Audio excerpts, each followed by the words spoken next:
Hello, my dear students. মই তোমালোকৰ মৰমৰ স্পকেন ইংলিছৰ ছাৰ হেমন্ত ডেকা এটি নতুন প্ৰিপজিশ্যন লৈ আহিছোঁ আৰু সেয়া হৈছে এট। মই আগতেও কৈছোঁ যে প্ৰিপজিশ্যনবিলাকৰ অসমীয়াৰ অৰ্থ এটা নিৰ্দিষ্টকৈ কোৱাটো সকলো সময়তে সম্ভৱ নহয়। গতিকে এটৰ ক্ষেত্ৰতো মই কি কৰিম, যথেষ্ট উদাহৰণ দিম। আচলতে এই ভিডিঅ'টো অলপ দীঘলীয়াও হ'ব। যিসকলৰ দৰকাৰ তেওঁলোকে চাবই লাগিব, চাব নিশ্চয় শেষলৈকে।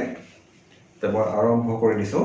এটেৰে আমি এট ব্যৱহাৰ কৰি আমি কেনেকুৱা বিভিন্ন চেণ্টেঞ্চ ব্যৱহাৰ কৰিব পাৰোঁ, বনাব পাৰোঁ। ঠিক আছে। তো এটা হ'ল যে কেই বজাত। তো কেই বজাত বুলি ক'লে আমি ইংলিছটো পাওঁ at what time. At what time মানে কেই বজাত। কিন্তু ইয়াতে দুটা কথা আহি পৰে। এটা হ'ল যে ফৰ্মেল ইংলিছত আমি অলপ কথাটো বেলেগকৈ ক'বলগীয়া হয় আৰু ইনফৰ্মেল ইংলিছত অলপ কথাটো বেলেগকৈ ক'বলগীয়া হয়। মই দেখাই দিছোঁ বস্তুটো। তো at what time will you go'? তুমি কেই বজাত যাবা? এতিয়া এট হোৱাট টাইম কৈছোঁ। তো এটটো লগাই ক'লে এইটো ফৰ্মেল ইংলিছত আমি এট লগাই কওঁ। কিন্তু ইনফৰ্মেল ইংলিছত যদি ক'ব লাগে কেই বজাত বুলি সুধিব লাগে, তেতিয়া আমি কিন্তু এটটো নলগাওঁ। আমি কওঁ যে what time will you go'? তুমি কেই বজাত যাবা? মনত ৰাখিবা, এট হোৱাট টাইম কেই বজাত ফৰ্মেল ৱে অফ স্পিকিং, আৰু এটা হ'ল যে হোৱাট টাইম কেই বজাত একে মিনিং। এটটো নাই, কিন্তু এইটো হৈছে ইনফৰ্মেল ৱে অফ টকিং। ইনফৰ্মেলি আমি কথা ক'লে এট ব্যৱহাৰ নকৰোঁ। এইটো মনত ৰাখিবা। ইয়াতে আমি আৰু চেণ্টেঞ্চ বনাব পাৰোঁ, যেনেকৈ তোমাৰ মিটিং কেই বজাত আছে? তো at what time is your meeting, এইটো ফৰ্মেল ৱে অফ স্পিকিং। আৰু what time is your meeting, এইটো হ'ল ইনফৰ্মেল। সাধাৰণ ভাষাত আমি এটটো ব্যৱহাৰ নকৰোঁ। At what time is your meeting formal, what time is your meeting informal. তোমাৰ মিটিং কেই বজাত আছে? অ'কে। তো তাৰপিছত আমি আৰু তেনেকুৱা চেণ্টেঞ্চ পাওঁ। তো ফৰ্মেল এণ্ড ইনফৰ্মেল যিটো কথা কৈছোঁ চাবা। At that time Gandhiji was in jail. সেই সময়ত গান্ধীজী জেইলত আছিলে। ইয়াত মই এট ব্যৱহাৰ কৰি পেলাই কৈছোঁ চেণ্টেঞ্চটো। এইটো ফৰ্মেল ৱে অফ স্পিকিং। আনহাতে যদি ইনফৰ্মেলি আমি কওঁ, তেতিয়া কিন্তু এটটো ব্যৱহাৰ নকৰিম। আমি কওঁ যে that time Gandhiji was in jail. সেই সময়ত গান্ধীজী জেইলত আছিলে। তো ইনফৰ্মেলি ক'লে আমি এনেকুৱা বাক্যবিলাকত এটটো ব্যৱহাৰ নকৰোঁ। তো এটা এইটো কথা। আৰু তাৰপিছৰ কথালৈ আহিছোঁ। We can't read and write at the same time. তো এট দ্য ছেইম টাইম মানে হৈছে একে সময়তে। একে সময়তে। তো we can't read and write at the same time. আমি একে সময়তে পঢ়িব আৰু লিখিব নোৱাৰোঁ। দুইটা কাম কৰিব নোৱাৰিম নহয়। হয়তো পঢ়িম, নহ'লে লিখিম। একেলগে দুটা নচলে কিন্তু কামটো, হয়নে? তো এনেকুৱা চেণ্টেঞ্চত আমি এটৰ ব্যৱহাৰ এটা পাওঁ। আৰু তাৰপিছত আমি নেক্সট চেণ্টেঞ্চলৈ আহিব লাগিব। It's a good idea but at the same time it's not so' easy. তো at the same time, at the same time মানে হৈছে আনহাতে নাইবা লগতে, তেনেকুৱা এটা মিনিং কৰিব। বুজি পাবা চেণ্টেঞ্চটো অসমীয়াত কৈ দিলে। তো it's a good idea but at the same time it's not so' easy. এইটো এটা ভাল আইডিয়া, কিন্তু আনহাতে নাইবা লগতে ইটছ নট ছ' ইজি, এইটো ইমান সহজ নহয়। তেনেকুৱা অৰ্থটো আমি এটৰ ব্যৱহাৰ পাওঁ। তাৰপিছত আহে এট অল। দুটা শব্দ দেই, এট অল। এট অল মানে হৈছে সমূলি, একেবাৰে, নাইবা একদম। একদম বুলিও কোৱা যায়। তো I don't like him at all. তাক মই একদম ভাল নাপাওঁ, সমূলি ভাল নাপাওঁ, একেবাৰে ভাল নাপাওঁ। যেনেকুৱাই নোপোৱা কেলে এট অলৰ ব্যৱহাৰ কৰিব পাৰা। তাৰপিছত মই ঘৰত আছোঁ। I am at home. ঘৰত হ'লে কি হয়? At home.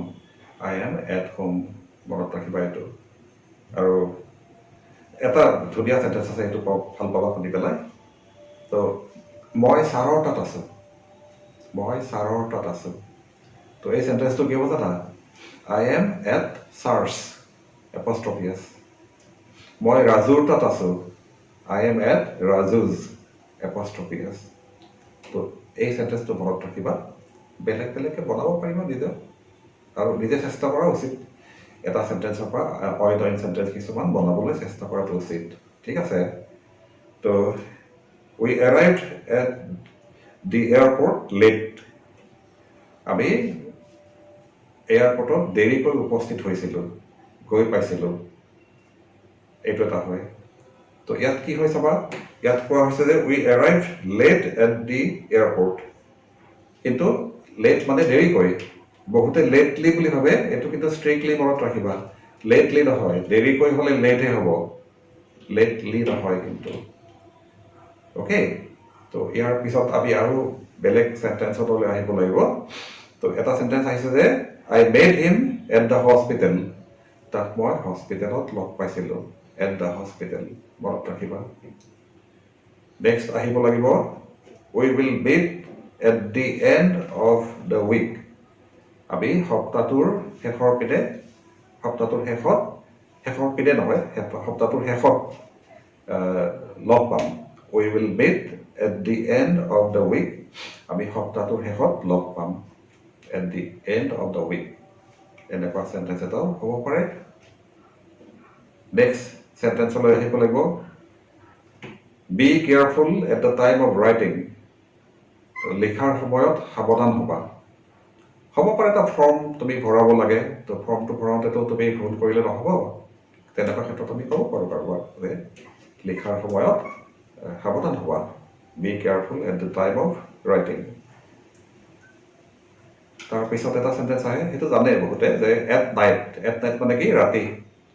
তো I eat roti at night, মই ৰাতি ৰুটি খাওঁ, মই ৰাতি ৰুটি খাওঁ, I eat roti at night. আৰু যদি ক'ব লাগে যে মই দিনত ৰুটি খাওঁ, তেতিয়া কিন্তু হ'ব যে I eat roti at day time, মই দিনত ৰুটি খাওঁ। মনত ৰাখিবা দুটা চেণ্টেন্স। আৰু তাৰপিছত আমি নেক্সট চেণ্টেন্সলৈ যাম, I woke up at midnight, মই মাজৰাতি সাৰ পাইছিলোঁ, I woke up at midnight, মই মাজৰাতি সাৰ পাইছিলোঁ। তেনেকুৱা এটা চেণ্টেন্সো আমি বনাব পাৰোঁ, কেতিয়াবা লাগে, দৰকাৰ হয়। আৰু তাৰপিছত নেক্সট চেণ্টেন্সটো আহিছে we are going to Shillong at the weekend, আমি উইকেণ্ডত শ্বিলঙলৈ গৈ আছোঁ। অ'কে, তো তেনেকুৱা চেণ্টেন্স এটা হ'ব পাৰে। আৰু আছে, বহুত আছে, কৈ আছোঁ, য'ত য'ত তুমি এই এট ব্যৱহাৰ কৰিব পাৰা বিভিন্ন চেণ্টেন্সত। চাবা, এইখিনিতে ফৰ্মেল ইনফৰ্মেল বুলি কথাটো আকৌ আহি পৰিছে। এইটো হৈছে যে she got married at 26, she got married at 26, তাই 26 বছৰ বয়সত বিয়া হৈছিল। তো এইটো হৈছে ইনফৰ্মেল ৱে অফ স্পিকিং। আৰু যদি ফৰ্মেলি ক'ব লাগে, তেতিয়া আমি ক'ব পাৰোঁ যে she got married at the age of 26, তাই মিনিংটো একে, তাই 26 বছৰ বয়সত বিয়া হৈছিল। তলৰ চেণ্টেন্সটো অলপ ফৰ্মেল টাচ এটা আছে তাত। তাৰপিছত আছে লুক এট মাই ৱাচ, মোৰ ঘড়ীটোলৈ চোৱা। তো লুক এট, এইটো জানে বহুতে, লুক এট মাই ফিংগাৰ, মোৰ আঙুলিটোলৈ চোৱা। তো লুক এট শব্দটোত আহি পৰে যদি কিবা এটা বস্তুলৈ আমি চাওঁ, এটা এইটো কথা। আৰু এট ফাৰ্ষ্ট, এট ফাৰ্ষ্ট মানে কি, প্ৰথমতে। আৰু ঠিক সেইদৰে এট লাষ্ট আহিব, এট লাষ্ট মানে শেষত। অ'কে, তো at first I was nervous, প্ৰথমতে মই নাৰ্ভাছ হৈছিলোঁ, হ'ব পাৰে এনেকুৱা।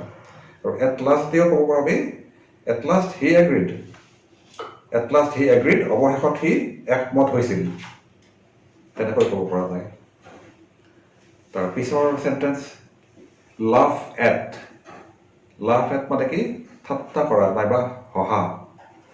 অ'কে, আমি ক'ব পাৰোঁ যে পিপুল উইল লাফ এট ইউ, মানুহে তোমাক হাঁহিব, ঠাট্টা কৰিব। তো এনেকুৱা চেণ্টেন্সটো হ'ব পাৰে। এইখিনি চাবা, পিপুল উইল লাফ এট ইউ, মানুহে তোমাক হাঁহিব। তো মানুহ বুলি ক'লে আমি কিছু ক্ষেত্ৰত আমি পিপুল শব্দটো ব্যৱহাৰ কৰোঁ। যেনেকৈ মানুহে ভাবে, পিপুল থিংক, মই বহুত জানো, আই ন' এ লট। অ'কে, তো তেনেকুৱা হ'ব পাৰে যে মানুহে বুলি ক'লে পিপুল শব্দটো আহি পৰে বহুত ক্ষেত্ৰত, এইটো লক্ষ্য ৰাখিবা। নেক্সট চেণ্টেন্স আহিছে I made him at the bus stop, তাক মই বাছ ষ্টপত লগ পাইছিলোঁ। তো ইয়াতে চাবা দেই, বহুতে বাছ ষ্টপেজ বুলি কয়, ষ্টপেজ নহয় কিন্তু বাছ ষ্টপহে হয়, সেইটো মনত ৰাখিব লাগিব। অ'কে, তো ইয়াৰ পিছৰ আৰু চেণ্টেন্স আছে I made him at the bank, মই তাক বেংকত লগ পাইছিলোঁ, এট দ্য বেংক, সেইটো মনত ৰাখিবা লগতে। এট দ্য বেংক হ'ব, ইন দ্য বেংক নক'বা, এট দ্য বেংক ক'বা, এনেকুৱা ক্ষেত্ৰত। আই এম ৱেইটিং এট দ্য ষ্টেচন, মই ষ্টেচনত ৰৈ আছোঁ। আই এম ৱেইটিং এট দ্য ষ্টেচন, মই ষ্টেচনত ৰৈ আছোঁ। তো ষ্টেচন বুলি ক'লে ৰেলৱে ষ্টেচন হ'ব পাৰে, বাছ ষ্টেচন হ'ব পাৰে, মেট্ৰ' ষ্টেচন হ'ব পাৰে, কোনো প্ৰব্লেম নাই। সকলোতে আমি প্ৰয়োগ কৰিব পাৰোঁ এনেকুৱা চেণ্টেন্সটো। এণ্ড এটা আৰু এনেকুৱা কথা আহি পৰে যে at the rate of ₹500 per packet, at the rate of ₹500 per packet, প্ৰতি পেকেটত 500 টকাকৈ, তেনেকুৱা মিনিং এটা হয়। অ'কে, তাৰ পিছৰ চেণ্টেন্সত আহিছোঁ। চেণ্টেন্স বহুত আছে, মই অলপ তাড়াতাড়ি গৈ আছোঁ সেইকাৰণে, নহ'লে ভিডিঅ'টো দীঘলীয়া হোৱাৰ সম্ভাৱনা নথকা নহয়। I was driving at high speed, মই হাই স্পীডত ড্ৰাইভ কৰি আছিলোঁ, বেছি স্পীডত। I was driving at high speed. Okay, আৰু কৰাৰ কাৰণে কি হ'ল, পুলিচে ফটো ল'লে এটা আৰু টকা দিব লগা হ'ল, ফাইন দিব লগা হ'ল, তেনেকুৱা ক্ষেত্ৰত ব্যৱহাৰ কৰা যায় চেণ্টেন্সটো। অ'কে, আৰু আহি পৰে ইয়াতে এটা কথা, এতিয়া ফৰ্মেল ইনফৰ্মেল বুলি কথাটো অলপ আহিব ইয়াত এই দুটা চেণ্টেন্সত। চাব মই কৈছোঁ আই ৱাজ ড্ৰাইভিং এট 90 কিলোমিটাৰ্ছ, মই 90 কিলোমিটাৰত চলাই আছিলোঁ গাড়ীখন। 90 কিলোমিটাৰ বুলি ক'লে নিশ্চয় গম পাইছা ঘণ্টাত, প্ৰতি ঘণ্টাতে হ'ব এইটো। তো এইটো হ'ল ইনফৰ্মেল ষ্টাইল। আৰু যদি ফৰ্মেল ষ্টাইলত তুমি ক'ব লাগে তেতিয়া কিন্তু ক'ব লাগিব যে I was driving at the speed of 90 kilometres per hour.